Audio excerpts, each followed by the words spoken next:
So Aquaman is the latest film in the DCEU. It is of course a standalone film of Aquaman, who was introduced in Justice League last year, played once again by Jason Mamoa. And the story goes that Arthur Curry has to come back to Atlantis and challenge his half-brother King Aqauman for the throne of Atlantis, so he could prevent King Aqauman from declaring war on the surface world and thus save humanity. Now the DCEU has been quite a rocky road for me, so anytime a new one comes out, I always go into it with fingers crossed and cautious optimism. Same with Aquaman. I was rooting for this film, especially because I liked Aquaman in Justice League last year. And after seeing the film earlier today, I gotta say, Aquaman was generic, cliche, formulaic, predictable as hell. You know exactly how it's gonna unfold from the second it starts, where you see characters and storylines set up, you know how all the development's gonna be done, how the film's gonna play out. It adds pretty much nothing new to the superhero genre from a storytelling perspective. However, walking out of Aquaman, I had a smile on my face because I had quite a bit of fun with this film. Now you're probably thinking, wait, you just said all that bad stuff about it, what are you talking about, what's going on? I did say all that bad stuff about it, and I stand by all that bad stuff. In fact, all that bad stuff I just said are pretty much my main flaws with Aquaman. It is cliche, it is generic, it is formulaic, it is nothing new in the storytelling department for the superhero genre and fantasy film genre. But what made Aquaman such an entertaining film for me was the general execution and the way James Wan approached the film. The mythology and lore of Aquaman is pretty absurd and quite ridiculous,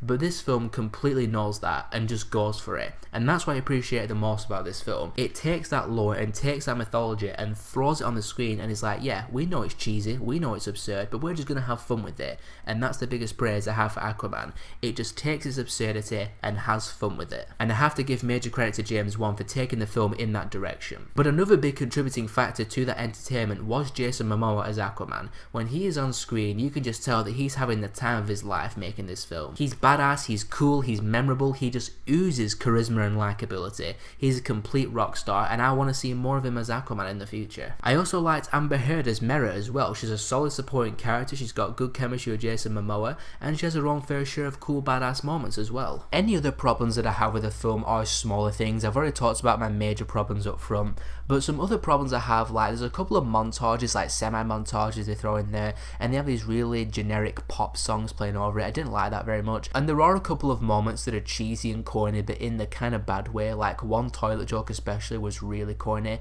couple of attempts at humour kind of fell flat for me, but I have to emphasise that how surprisingly enjoyable I found Aquaman to be. Your enjoyment of this film is going to depend on whether or not you can roll with the film's execution. Some people will find this film cheesy in the bad way, they're not going to roll with it, and they're going to find it corny and cringy, and I'll kind of understand why. If you think that way about this film, if you watch and you're like, nah, it just doesn't work for me, the mythology's not click with me, the cheesiness doesn't click with me, I'll understand 100%. But I personally really appreciated James Wan for taking the film in this direction, because I just couldn't picture this as a dark, brooding, really overly serious film. Aquaman was fun, entertaining, it was visually spectacular, the CGI of Atlantis looks really great on the screen. I really liked Aquaman as a protagonist, I love Jason Mamoa as Aquaman, I liked Amber Heard as Mera, the supporting cast was pretty solid as well. Again, it's nothing that you haven't seen before from a storytelling perspective, but this is the film that I think DC needs to put out. A fun, entertaining crowd pleaser that's really easy to kick back, watch, and just enjoy for what it is.